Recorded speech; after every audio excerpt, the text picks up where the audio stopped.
大家好，欢迎回到宋说新语。相信这两天不少朋友都在熬夜看球，是吧？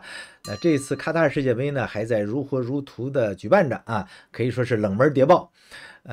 总体来说呀，这次卡塔尔世界杯，它的比赛效果也好，还是整个这个举办者的能力是超过了我们的预期的啊。那么卡塔尔世界杯在这之前呢，大家知道，面临着贿选以及这个劳工的丑闻等等，并且对于这个穆斯林国家第一次举办世界杯呢，大家都有担忧。那么我们之前也做过几期，包括 Reaction 黄明志的一个视频，讲了在卡塔尔世界杯赛场的各种禁忌。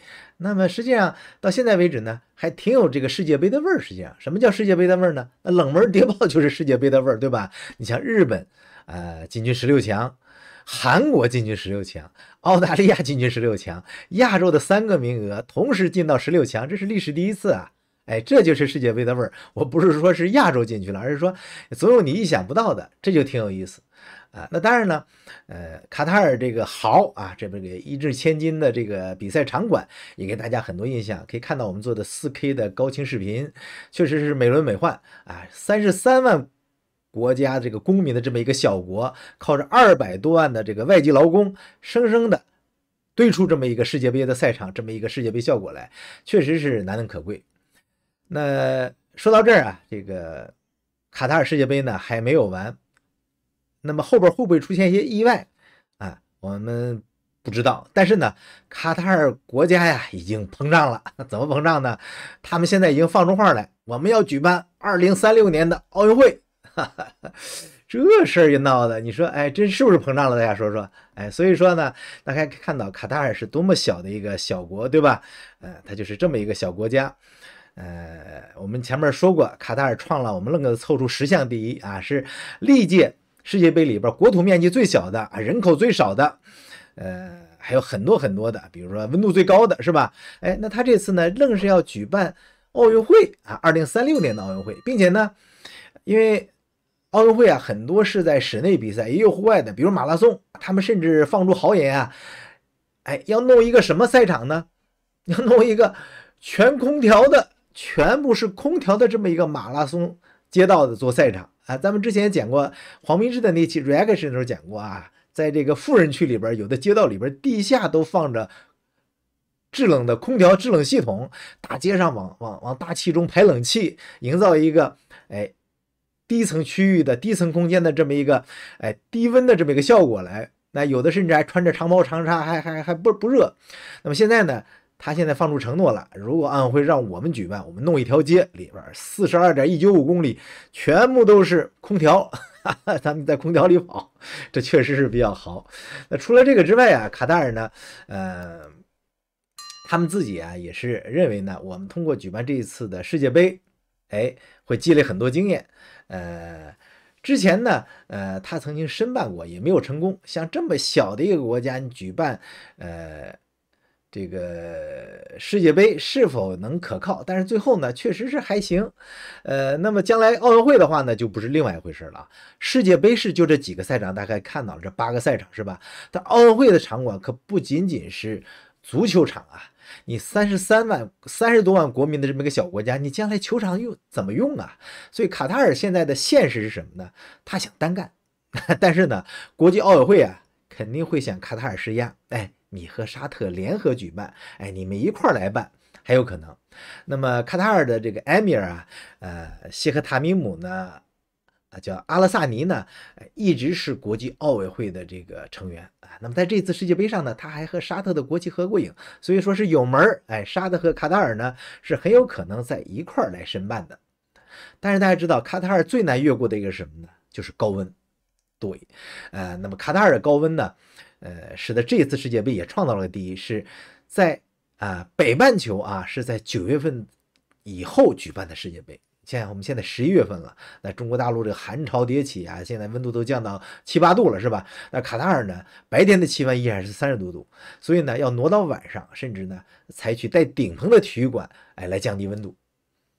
当然说，在夏季奥运会啊。放到9月份甚至10月份也有先例，你比如像东京奥运会，1964年东京奥运会10月10号办的，1988年的汉城奥运会呢，和2000年的悉尼奥运会呢，也都是在9月中旬开幕的。所以呢，卡塔尔呢希望在这一次世界杯证明他能在空调体育场里边办成这个比赛。气候不是影响我们的因素，这样呢，他就能避免将来在奥运会竞标的时候呢，避免这个不利啊。那当然，卡塔尔之前因为高温比如他举办世界田径锦标赛、女子马拉松比赛的时候呢，就在午夜前从滨海路开始跑，半夜鸡鸣所以比较搞的。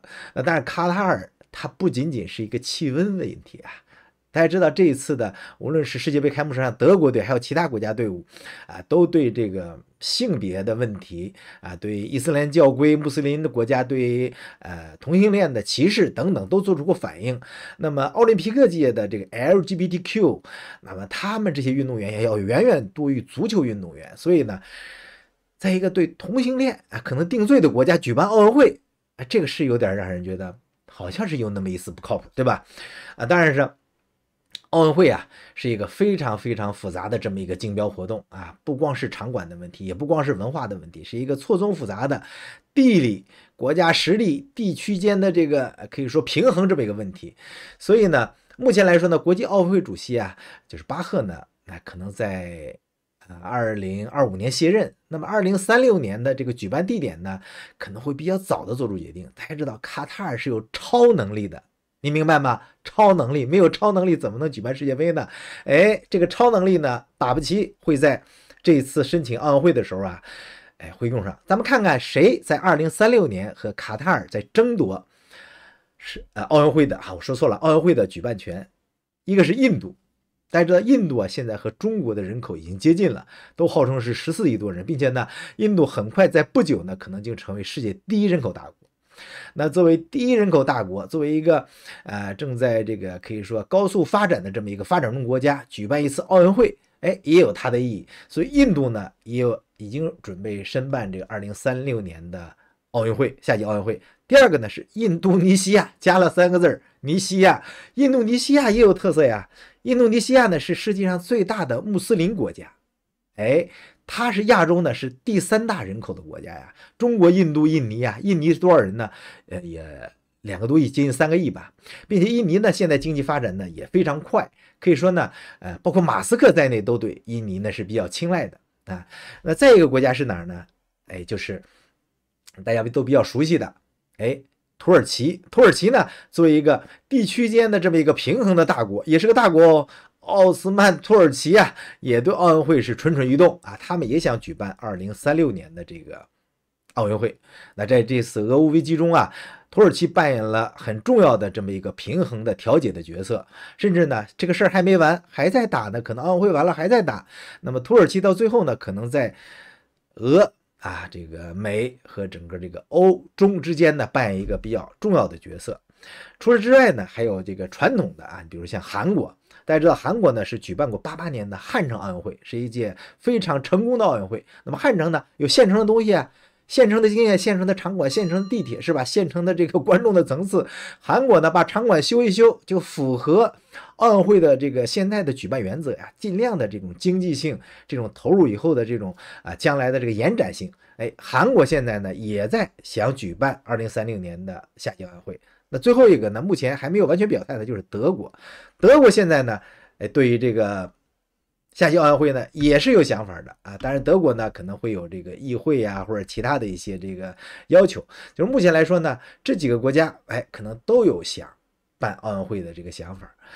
那当然了，这几个国家里边很多国内还有很多反对的声音，能否去申请还不一定呢。但起码来说呢，卡塔尔表现出这个意向性来，那基本上就确定了。因为30多万国家的这么一个小的君主国家，那出来这个声音，那就是他的埃米尔做出的决定。那所以说这个事儿基本上定了。